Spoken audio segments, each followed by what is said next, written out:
방금은 김수길 검사님이셨죠. 아니 방금 동의하신다고 말씀. 예, 동의한다고 말씀드린 김수길 검사가 동의한다고 말씀. 말씀드렸습니다. 계속하시죠. 예, 남 변호사님 하시죠. 네. 그 주신문 62항 관련해서 증인께서 12월 4일 00시 06분경 국회에 도착했다가 국회 안으로 들어가지 못하고 방향을 돌려서 당사로 이동한 이유에 대해서 여쭤봤었거든요. 예. 그 특검에서는 아마도 피고인이 보낸 당사에서 의원총회 소집한다는 문자 메시지를 보고 이동한 건 아니냐, 그런 취지로 질문을 하신 건데, 증인께서는 그게 아니고 증인은 그 문자 메시지를 보고도 국회로 들어가려고 시도를 했는데, 국회로 들어가야 된다고 판단을 하고 시도를 했는데 맞습니다. 경찰이 막아서 한 10여 분간 실랑이를 했고, 국회의원인 거를 밝혀도 출입이 되지 않아서 들어가지 못했던 거라고 답변하신 게 맞죠? 네, 그렇습니다. 네, 들어가지 못해서 당사로 이동하셨다. 네. 네, 그렇게 답변하셨죠. 65항 다시 여쭤보겠습니다.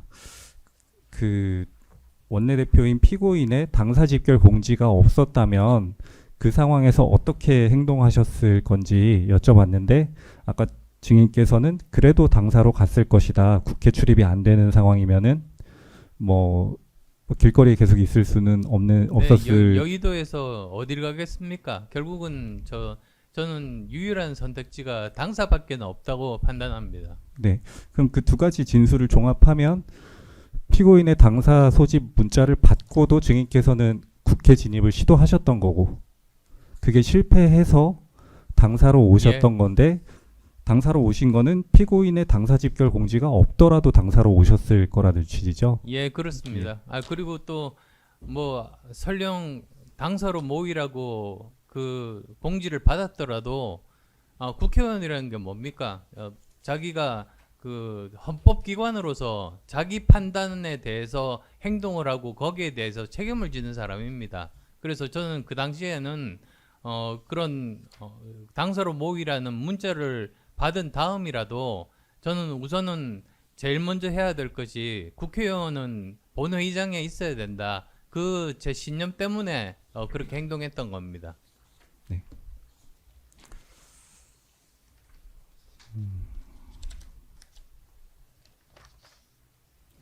네, 좋습니다. 그리고 주신문 84항 관련해서 여쭤볼게요. 그 피고인이 국회의원들에게 보낸 이제 의원총회 소집 공지 메시지가 있지 않습니까? 그것에 대해서 증인께서 언론 인터뷰에서 그런 소집 공지를 지시라고 표현하신 부분이 있습니다. 지시가 4번 바뀌었다, 이런 표현을 사용하셨고, 이에 대해서 특검이 그 피고인의 집결 공지 메시지는 반드시 따라야 하는 지시로 받아들일 수밖에 없었던 것이냐라고 질문을 했는데, 그렇다는 취지로 답변하셨거든요.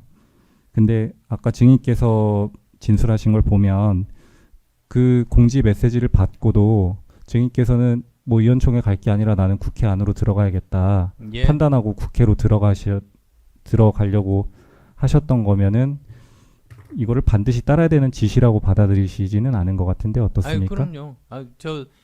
뭐 이런 비상시가 아니라 일반적인 그런 상황에서도 의원총회에 대해서 지시라고 하죠. 의원총회 지시를 하더라도 꽤 많은 의원들이 의원총회에 참석하지 않는 경우가 굉장히 많습니다. 그래서 그거는 본인의 판단에 따른 거지, 그걸 반드시 꼭 지켜야 되는 일종의 회상원 같은 관계, 이런 건 절대로 아닙니다. 네, 알겠습니다.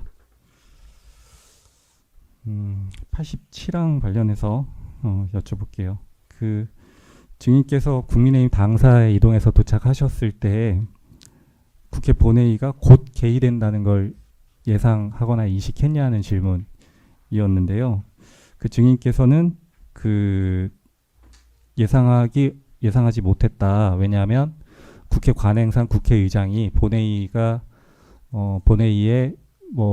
여러 의원들이 참석할 때까지 기다려주는 게 양쪽 의원들이 양쪽 어느 정도 참석할 때까지는 기다려주는 게 제가 저 지금까지 국회 하면서 거의 한 번도 예외 없이 지켜줬던 관행이었습니다. 그때만 한 번만 예외였죠. 그러니까 사후적으로 보면 본회의 개의 시각이 1시 반에서 1시로 당겨지고 그래서 증인께서 당사에 도착하신 거의 곧바로 본회의가 개의되고 표결이 예. 이루어졌거든요. 그러니까 이게 그 증인께서 도착하신 뒤에 곧 본회의가 개의된 거 아니냐 이렇게 질문을 하는 것 같은데 증인께서 도착하셨을 때는 국민의힘 의원들도 본회의에 참석할 수 있도록 국회의장이 뭐 1시 반이든 좀 예. 시간을 두고 본회의 일정을 결정할 거라고 생각하셨다는 거죠? 예, 그랬습니다. 예.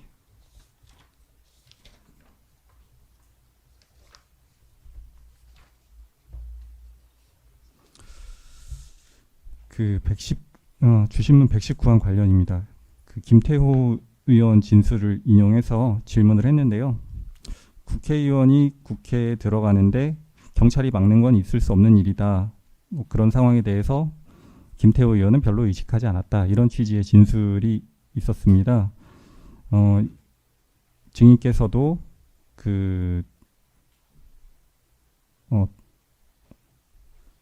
이런 의견에 동의하신다고 말씀하셨는데요. 저는 좀 심각하게 생각했습니다. 그러니까 제가 여쭤보는 거는 예.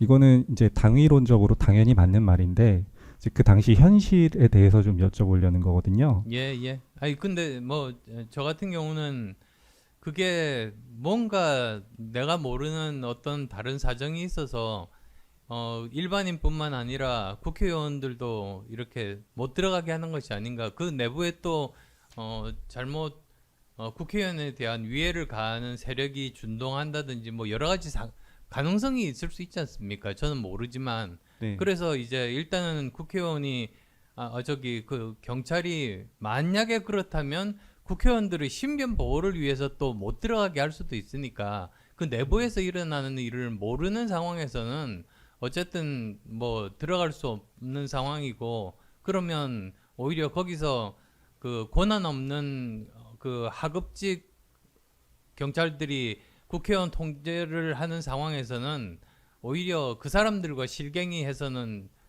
아무런 그 해결책이 안 나오고 결국 당사로 가는 것이 최선이겠다고 생각한 겁니다.